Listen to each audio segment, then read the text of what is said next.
Ashamaa harka fuunee jaalatamtoonni fi kabajamtoonni hordoftoonni seenaatuuf nageenyi koo kan jaalalaa kabajaa iddoo isin jirtan hundatti isin haa qaqqabu.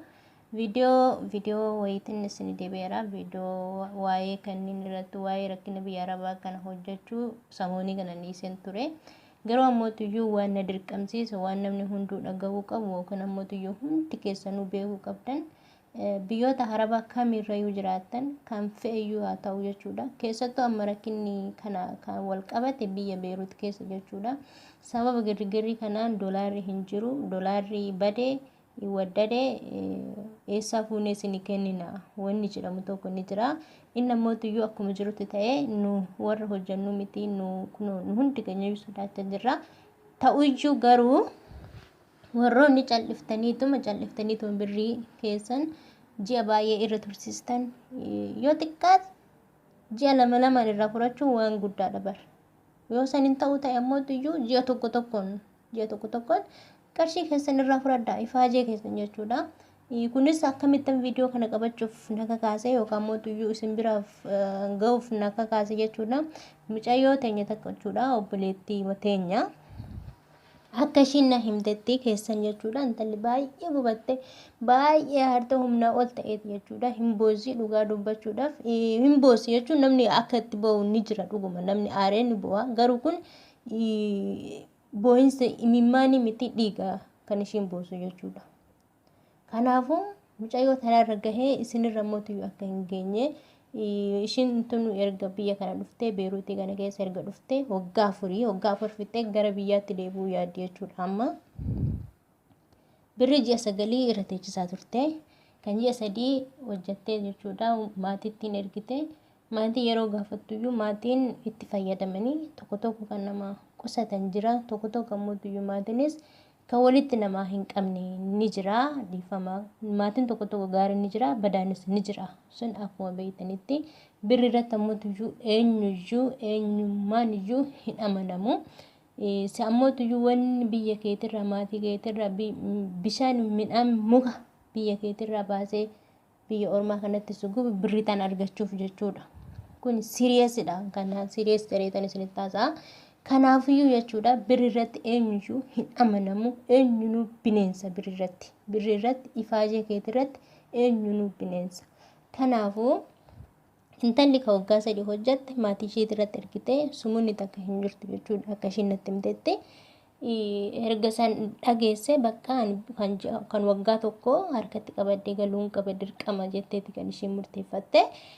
Maarree osoo akkas gootu kan ji'a 9 isaan irra tursiiste jechuudha. Intalli san dura kan ji'a 3 fuuftee meeshaadhaan boorsaa minaaminaan bitattee jirti.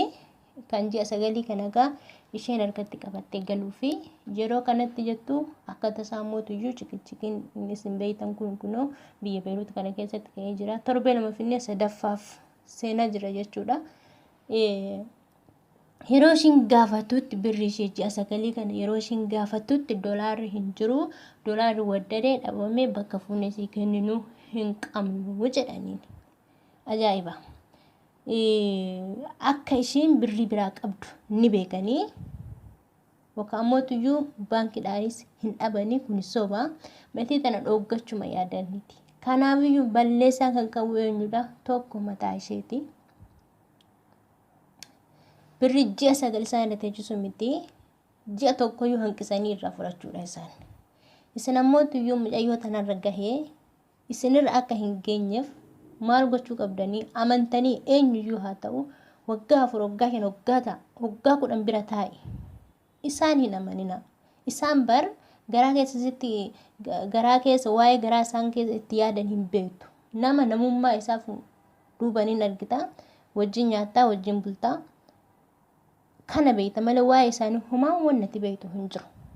Kanaafuu birrii keessan yoo xiqqaate ji'aan yoo mara isinitti guddate ji'a 2 osoo hin dabarsin irraa fudhadhaa. Keessattuu kunoo warri Beeruut keessa jirtan sababa doolaarri hin jiru dhabame waddade jedhaniif birrii keessan irra hin tursiisinaa. Dhabamullee badullee jechuudha. Isinii bakka fedhanii fuudhanii isinii kennuu qaban kun dirqama. Yoo ta'e ammootiyyuu gara biyyaatti gad deebisuudha malee wanni birri asii isinii kennu birriin asii hin hojjettu. Kana beekaa. Kanaafuu rakkoo mi'atti tanarra gahe akka isin irra hin geenye yereeti kan viidiyoo tana qabadhee isinii deebi'e jechuudha. Waa'ee kanniin waa'ee rakkoo biyya arabaa kana hojjechuullee irraan ture. Wanni na fidammutu baay'ee natti dhagahame yoo xiqqaate jechuudha. Birriin ji'a 9 kun yookaan doolaara 300 yoo kan hojjettu ta'e jechuudha. Erga waggaa afuraffaa keessa seentee hasaaba sunu doolaara meeqa akka dhabdu jechuudha intalli tun. Samoonni kan ammoo tikeetii naa muranii nagalchuuf naan jette yookaan torbee amma dhufu kana keessa jechuudha. Kunoo haadhi hojii dabaruu wixata ta'a yookaan kamsaa keessa akkas gara biyyaa nan gala jette birri ji'a 9 dhabdeeti kan ishiin gara biyyaatti deebi'aa jirtu intalli tun jechuudha. Waggaa afur biyya ormaatti gubattee warra biraayes sumunata kan qabdu asiillee harga duwwaa gad deebi'aa jirti. Wanni mucayyoo tanarra gahe akkasin bira hin geenye. Viidiyoo kana hundi keessanuu hiriyoota keessaniif sheer gochuu hin dagatinaa jechuudha. Warri biyya arabaa keessa jirtan hundi keessanuu sheer walii gochuu hin dagatinaa.